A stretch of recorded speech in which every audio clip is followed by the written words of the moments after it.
Pillar ఈరోజు నా friend Rajasekhar మేము కలిసి చదువుకున్నాం, సేమ్ ఏరియా. మంచి సేవ చేసాం, మంచిగా అన్న సాక్ష్యం బాగుంటుంది. తర్వాత సౌత్ ఆఫ్రికాలో ఒక ప్రొఫెసర్ ఒక యూనివర్సిటీలో వైఫ్ జాయ్సే కదరా సంధ్య.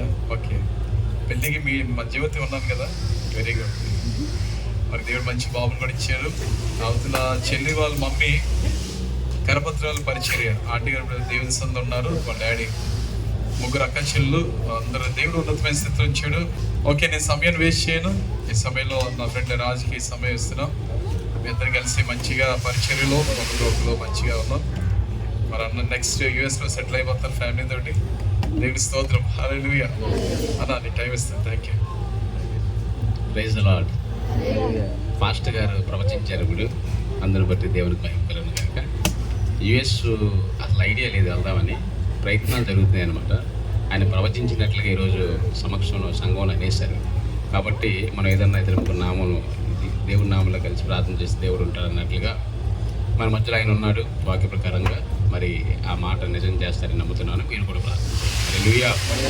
అయితే జాన్ మోజెస్ అంటే నాకు ఎక్కడో ఒక హార్ట్లో ఒక చోట నాకు చాలా ప్లీజింగ్గా ఉంటుంటుంది అనమాట. నాకు చాలామంది స్నేహితులు ఉన్నారు జాన్ మోజెస్తో పాటు, కానీ జాన్ మోజెస్ నాకు ప్రత్యేకమైన స్నేహితుడు. హార్ట్లో ఎప్పుడు కూడా ఒక చోట స్థానం ఉంటుంది. ఎందుకో కానీ చిన్నప్పటి నుంచి కలిసి పెరిగాం, ఒకటే కాలనీలో ఉన్నాం, చదువుకున్నాం, అంతా చేసాం. అయినప్పటికీ కూడా కలిసి తిరిగినప్పటికీ చాలామంది ఫ్రెండ్స్ ఉంటారు కదా మనకి, కానీ జాన్ అంటే నాకు ప్రత్యేకమైన అభిమానం.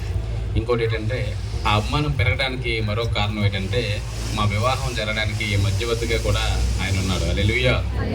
అయితే నేను వివాహం కోసం కొంతమందిని ప్రార్థనాపూర్వకంగా చూస్తున్నప్పుడు మరి మధ్యలోకి అంటే మా వైఫ్ వాళ్ళ ఫ్యామిలీకి తెలుసు, మాకు కూడా బాగా తెలుసు. వాళ్ళ నాన్నగారు అలియల్ గారు మంచి సేవకులైన వ్యత్యస్త మినిస్ట్రీస్ తరఫు నుంచి ఉన్నారు.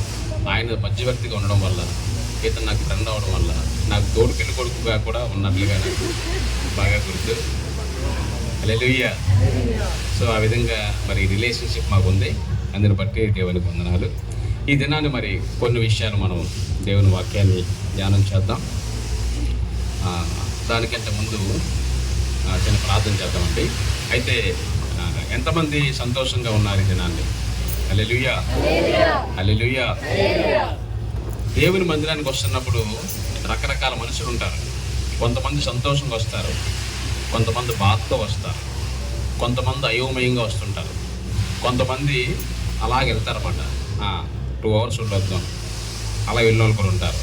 కొంతమంది ఆసక్తిగా ఎదురు చూసి ఈరోజు దేవుడు నాతో ఏం మాట్లాడతాడా అని ప్రిపేర్ అయ్యి వచ్చిన వాళ్ళు కూడా ఉంటారు.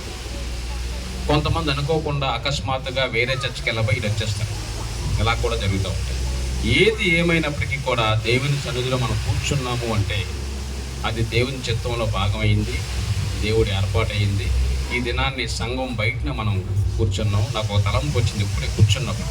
ఇంతకుముందు లాస్ట్ ఇయర్ కరెక్ట్గా ఇదే నెలలో వచ్చాను, నాకు బాగా గుర్తు. చర్చిలోని వాక్యం చెప్పడం జరిగింది, మీరందరూ వచ్చారు, దీవించబడ్డారని నమ్ముతున్నాను. ఈరోజు చర్చి బయటన మనం వాక్యాన్ని వినబోతున్నాం, దేవుని ఆరాధించబోతున్నాం. చర్చి లోపల చర్చి బయటన అంటే ఒక తలంపు గుర్తొచ్చింది ఇప్పుడే నాకు. దాని గురించి చెప్పి నేను వాక్యం చెప్పి మనం సమయానుకూలంగా మనం ముగించుకుందాం. హల్లెలూయా. అయితే పాత నిబంధన గ్రంథంలో ఒక పెద్ద లీడర్ ఉన్నాడు, హీరో అనొచ్చు. ఆయన ఎవరంటే మోషే. మోషే కోసం మనకు బాగా తెలుసు. మోషే ఎలాంటి వాడో మనం చదువుకుంటే మనందరం కూడా మోషే కన్నా గొప్పవాళ్ళమే. అతని యాటిట్యూడ్, అతని నేచర్ ఎలా ఉంటుందంటే మనంత గొప్పవాడు కాదు మోషే. మోషేలో కోపం ఉంది, లేకపోతే రౌద్రం ఉంది. కోపం వస్తే చంపేస్తాడంతే, అలాంటి వ్యక్తిత్వం మోషేది. ఇక్కడ ఎవరైనా కోపం వస్తే ఎవరైనా చంపేస్తారండి? లేదు కదా. కోపం వస్తే అనంతరం మానేస్తాం.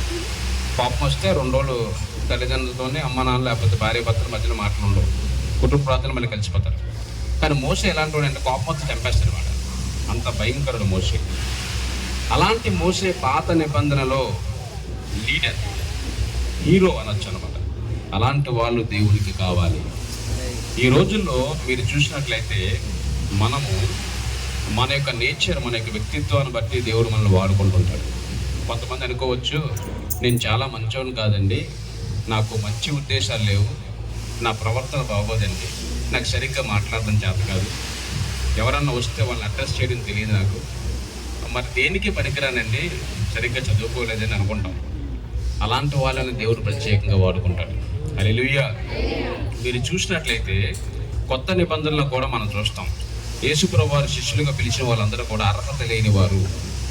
ఇంకో మాట చెప్పాలంటే దేనికి పనికిరాని వారు. వాళ్ళు ఎలాంటి వాళ్ళు యేసుప్రభువు వారి శిష్యులు, ఆ రోజు భోజనం ఆ రోజు వండుకుని తినే టైప్ అనమాట. బ్యాంకులో బ్యాలెన్సులు లేవు, ఆస్తిపాస్తులు లేవు, చేపలు పట్టుకునేవారు. అలాంటి వాళ్ళని దేవుడు పిలిచాడు, వాళ్ళు రాలేదు. హల్లెలూయా. ఈ దినాన్ని మీ చర్చికి మీ పాస్టర్ గారు పిల్లరు, మీరే వస్తారు. ఎందుకనుకుంటున్నారు? ఆల్రెడీ సంఘ సభ్యులు అయిపోయారు. పాస్టర్ గారు పిలక్కర్లేదు, ఫోన్ చేసి బ్రదర్ మీరు వస్తారని అడగక్కర్లేదు, మీరు వచ్చేస్తారు ఆటోమేటిక్గా. యేసుప్రభువు వారు ఆయన స్వార్థ వాక్యం చెప్తుంటే ఎవరు రాలేదు.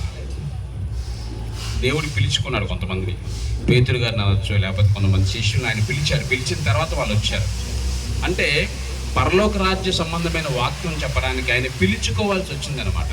కొన్నిసార్లు మనం చర్చిలో ఎవరు రాకపోతే ఫోన్ చేసి పిలవాల్సి వస్తే ఏటమ్మా మీరు రావట్లేదని. అయినప్పటికీ కూడా దేవుని స్వార్థ యొక్క ప్రాముఖ్యత మనకు అర్థమైతే పిలవకుండా కూడా మనం వస్తుంటాం. అది మనం చూసినట్లయితే మోసేను దేవుడు మహా గొప్ప యోధుడిగా తీర్చిదిద్దాడు పాత నిబంధన గ్రంథంలో. మోసే ఎలాంటి వాడంటే రౌద్రుడు, టాలెంట్ ఉన్నవాడు కాదు, మాట్లాడటం రాదండి ఆయనకి. మనం కొంచెం బాగానే మాట్లాడగలం, నత్తి, ఇవన్నీ కూడా వంకలు ఉన్నాయి ఆయనకి, ఇవన్నీ కూడా డిస్క్వాలిఫికేషన్స్ అనమాట.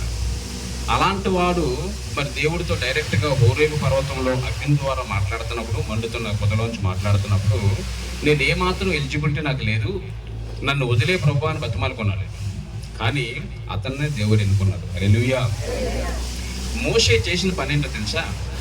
ఐగుప్తు దేశంలో ఉన్నటువంటి ఇశ్రాయేలు ప్రజలను సెపరేట్ చేశాడు, వేరుపరిచాడు.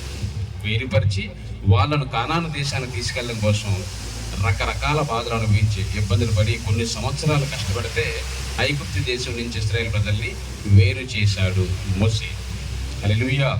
అంటే ఐగుప్తు ప్రజలు అన్యులు అనుకుంటే అన్య జనాంగంలో నుండి మరి ఇశ్రాయేలు ప్రజలను వేరుపరిచాడు మోషే. హల్లెలూయా. ఇంకొక మాట, కొత్త నిబంధనకు వచ్చేసరికి అపోస్తలుడైన పౌలు కనిపిస్తాడు మనకి. అపోస్తలుడైన పౌలు ద గ్రేట్ ఫిలాసఫర్. ఆ రోజుల్లోనే పిహెచ్డి చేశాడు ఆయన. జుడైక్ లా అనేటువంటి సబ్జెక్ట్ మీద ఆ రోజుల్లోనే పిహెచ్డి చేశాడు. చాలా తెలివైన అనమాట. కానీ పౌలు గారి కోసం మనం వింటే మనం ఆశ్చర్యపోతాం. ఎలాంటోడంటే కరుడు కట్టిన ఫ్యాక్షనిస్ట్తో సమానం పౌలు గారు. ఎక్కడైతే క్రైస్తవ సభలు జరుగుతాయో, ఎక్కడైతే క్రీస్తు సువార్త ప్రకటించబడతాయో అక్కడ ఉంటాడన్నమాట వెళ్ళి. ఎందుకు? వాక్యం వినడం కోసం కాదు, వెళ్ళోళ్ళని కొట్టడం కోసం, వాళ్ళని పట్టుకెళ్ళి హింసలు పెట్టి చంపడం కోసం. క్రీస్తు విరోధి ఎవరంటే అపోస్తలుడైన పౌలు.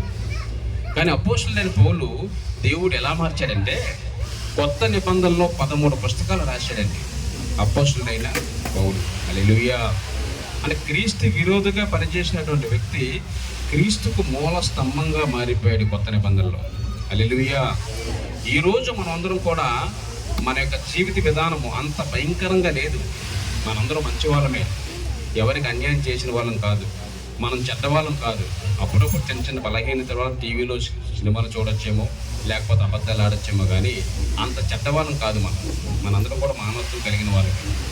అలాంటి కరుడు కట్టినటువంటి ఫ్యాక్షనిస్టుల కన్నా భయంకరమైనటువంటి పౌలు గారిని దేవుడు వాడుకుంటే నిన్ను వాడుకోడా?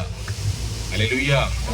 అపోస్తలుడైన పౌలు ఏం చేశాడంటే మోషే గారు చేసిన పని మనం చూసాం. ఐగుప్తు అన్యులు అనేటువంటి ప్రజల నుంచి ఇశ్రాయేలు ప్రజలను వేరు చేశాడు మోషే.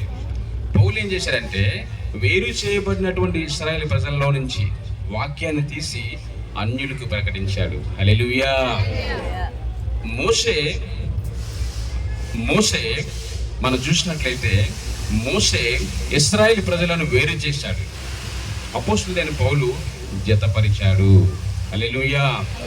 మోషే అన్య జనాంగంలో ఉన్నటువంటి ఇశ్రాయేలు ప్రజలను వేరు చేస్తే అపోస్తలుడైన పౌలు ఇశ్రాయేలు ప్రజల నుంచి అన్ని జనులకు జతపరిచాడు. హల్లెలూయా.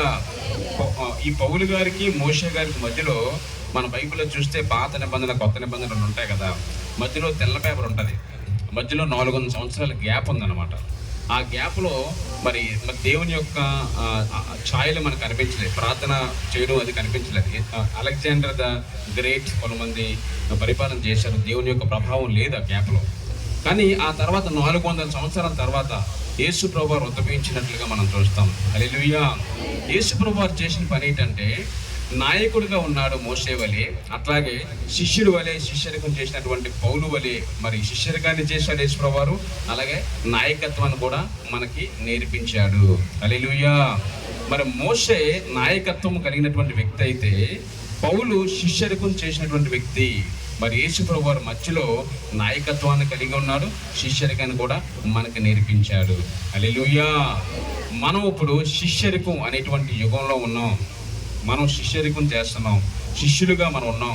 మన ప్రజలను శిష్యులుగా మార్చాలి. ఎవరు శిష్యులండి? సేవకులకి శిష్యులు కాదు, లేకపోతే ఏదో గొప్ప పేరున్న వాళ్ళకి వెనకాతలు తిరిగే శిష్యులు కాదు. మనం ఎలాంటి శిష్యుని తయారు చేయాలంటే యేసు ప్రభువారు వాక్యానికి అనుగుణంగా ఉన్నటువంటి శిష్యులుగా మనం తయారవ్వాలి, శిష్యులుగా మనం తయారు చేయాలి. హల్లెలూయా.